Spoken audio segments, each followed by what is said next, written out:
Arrêtons-nous maintenant au week-end du leader parisien. Victoire 3-2 des hommes de Mauricio Pochettino à Bordeaux.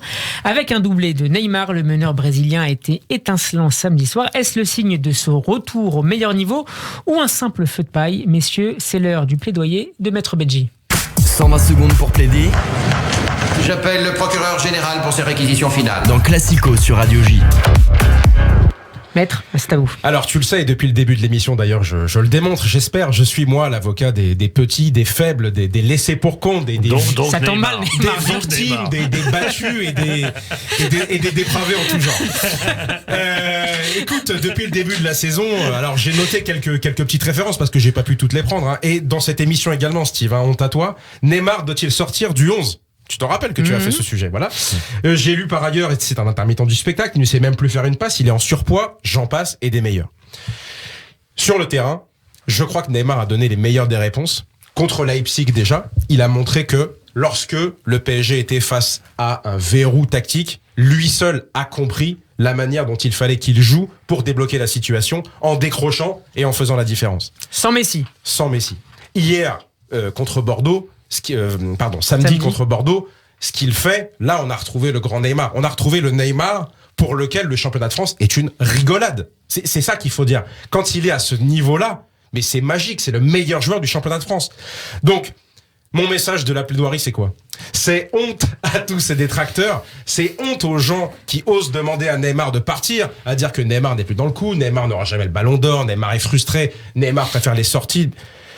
Honte à vous, baisez les pieds de ce Neymar. Mais c'est la vérité, demandez-lui de rester dans le championnat de France. Continuez à vous abreuver de son talent qui est inconnu en France. Personne n'a ce niveau-là. Donc continuez à l'explorer, continuez à l'admirer et profitez-en. Philippe Doucet, une réaction à cette plaidoirie pour le jeune et combattu Neymar. Si j'enlève l'agressivité initiale, je l'approuve complètement.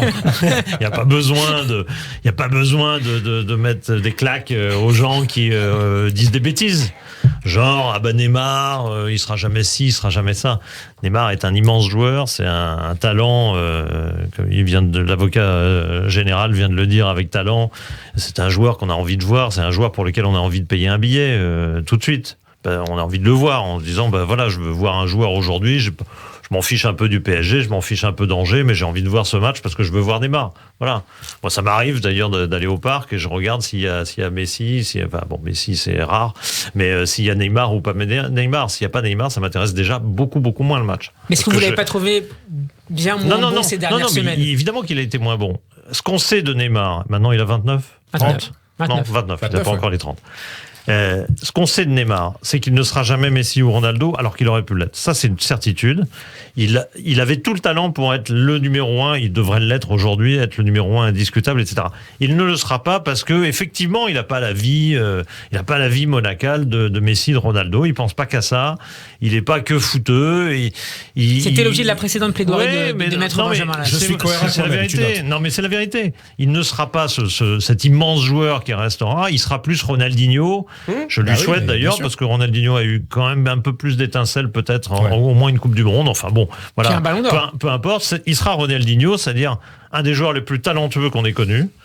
Mais ce sera pas Messi Ronaldo. Il marquera pas 700 buts dans sa carrière. Il sera pas pendant 15 ans au plus haut niveau. Et comme il a maintenant 29 ans, il aura des hauts et des bas un peu plus fréquents qu'il n'en a eu dans le reste de sa carrière. Il se blessera un petit peu plus. Et bon, voilà, c'est tout. Il paiera ce qu'il a fait, mais il restera quand même un formidable joueur. Et ce serait idiot de s'en priver pendant encore 3-4 ans au minimum. Pardon Philippe, vous dites des hauts et des bas. Quand il est dans le haut, c'est magique. Non, mais je veux dire, le match de Bordeaux samedi soir, mais c'est magique ce qu'il fait. Une facilité déconcertante avec Mbappé, mais quand ça se trouve, mais c'est imbattable. Il avait d'ailleurs été très bon contre Lyon pour la deuxième mi-temps. Exactement. Contre Leipzig, il a été très bon. Voilà, je veux dire, c'est incontestable. Faut pas oublier, moi, Philippe a un peu pris ce que j'allais dire, je voulais parler de tout ça, mais faut pas oublier non plus qu'il y a eu la Copa América.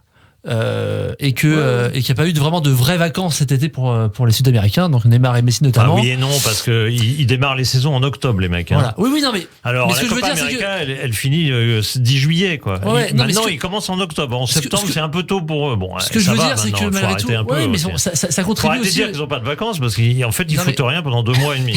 Non, mais la vérité, c'est ça. Ce que je veux dire, c'est que 10 juillet pour un mec qui apprend le 30 juillet. Le début de saison ne les intéresse plus. C'est Oui, fini. mais on est d'accord. Ça intéresse plus les gros clubs. On est Ils d'accord. ont tous d'ailleurs une défaillance. Alors ça En même peut temps, être ils ont en souvent août, deux ça peut être en équipes, hein. septembre, ils ont tous une défaillance, même le Bayern a pris un 5-0 tout d'un coup. Il y a toujours un moment où Donc ça on rejoint, n'a pas eu vous beaucoup de rejoignez ce que je vacances, dis. on est fatigué, on n'a pas Alors envie. là justement Alexis, Ouais. est-ce que la trêve internationale avec des matchs Pour moi, du c'est un Brésil problème. contre, Pour la moi, c'est un problème. contre la Colombie et l'Argentine, ça va justement ça- affecter son rendement actuel? Pour moi, ça joue forcément sur la dimension physique de ces joueurs-là. Je rejoins totalement Philippe. Le début de saison, il laisse un peu tomber. Donc juger Neymar comme Messi sur le début de saison, on peut pas. Non. Tous ceux qui critiquent aujourd'hui Neymar en disant mais il est pas bon aujourd'hui, on peut pas juger par rapport à tout ce qui s'est passé. Et il y a un autre truc aussi que Et ce sont les mêmes qui disent, de toute façon, il n'y a que la Ligue des Champions qui compte, Voilà. donc ça veut dire que la saison commencerait fin février. Ouais, exactement. Faut nous expliquer pourquoi ils n'arrêtent pas de titiller Neymar sur des matchs qu'ils considèrent eux-mêmes qui n'ont aucun intérêt parce que la Exactement. Ligue 1 c'est tellement nul que c'est tellement facile. Est-ce que l'arrivée de ça sert à Messi rien. a aussi impacté son rendement, en tout cas notamment sa relation à Mbappé, à la volonté de rechercher davantage le meneur argentin? Non, je pense pas. Non. Je pense pas. Je pense qu'il était tout simplement, effectivement, pas fit. Il a commencé la saison pas fit. Voilà, c'est tout. Parce qu'aujourd'hui, ces joueurs, considèrent que le début de saison, de toute façon, c'est facile. Il se passera rien, quoi. Ouais.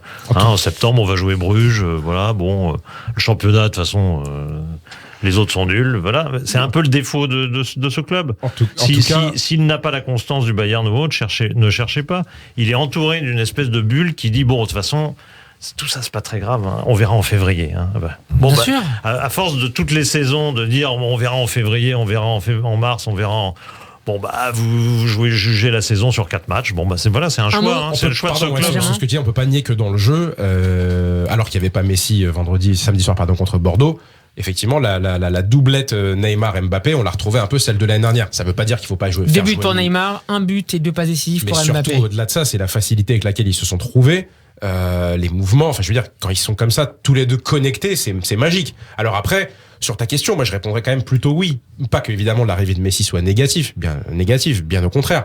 Mais je pense que ça nécessite quand même une certaine adaptation dans le jeu, savoir où positionner Messi, ce qui est quand même une question assez importante. Est-ce que c'est en 10, est-ce que c'est à droite? Que faire de Ça, Di c'est un Maria? sujet pour la palette à Doudous quand même, Philippe Doucet. Oui, L'évolution des circuits préférentiels entre ces 3 joueurs, ça...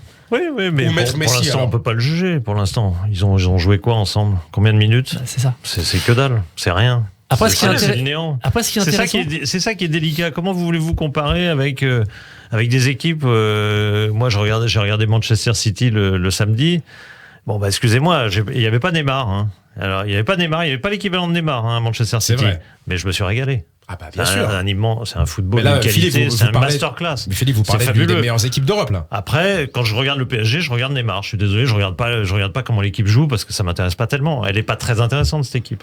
Elle est intéressante que par quelques individualités fabuleuses. Je peux dire un Benjamin, dernier petit et mot on sur le termine. PSG si ça te dérange pas. Bien sûr, je t'en prie. Sur un match comme ça, je suis terriblement déçu de voir des joueurs sur le terrain comme Draxler, comme Danilo. Pourquoi ces joueurs sont là en fait? Pourquoi ils jouent un match comme Parce ça? qu'il faut être 11 peut-être, non? Alors ça, c'est une bonne no- raison, hein, j'avais quand même. noté Hein Philippe, mais j'avais plutôt comme idée pourquoi ne pas faire monter des jeunes? Alors il y a Dina Bimbe qui Ils sont vendus. fait un très bon match. Non, Ils sont c'est pas vrai vendus. Philippe, c'est pas vrai. Adli, Et il est très en bon face. d'ailleurs. Oui, mais non, c'est il est pas en vrai. face, Adli. Mais typiquement, pourquoi ne pas faire jouer Xavi Simons, qui est une star déjà à son âge et qu'on a rarement vu? Pourquoi ne pas faire jouer Garbi? Pourquoi ne pas faire jouer Fadiga? Est-ce que ça c'est pas des Bah, matchs? c'est pas la politique du club. Oui, mais c'est dommage. Pourquoi faire oui, jouer un peut-être, Draxler? mais- C'est quoi le match de Draxler samedi soir? Non, Mais c'est Il est quoi pas le mauvais match depuis le début de saison, de Draxler. Tu as vu le match samedi soir? Oui, mais il est pas mauvais depuis le début de saison quand il joue. Mais c'est peut rater un match, je veux samedi, dire. c'est quoi son match à Draxler? Mais sérieusement, il est lent, il perd tous les ballons, il joue à contre-jeu, le jeu est là, il va faire demi-tour pour la donner là à 2 à l'heure. Mais bon sang, fais jouer un jeune, ou alors mets Draxler,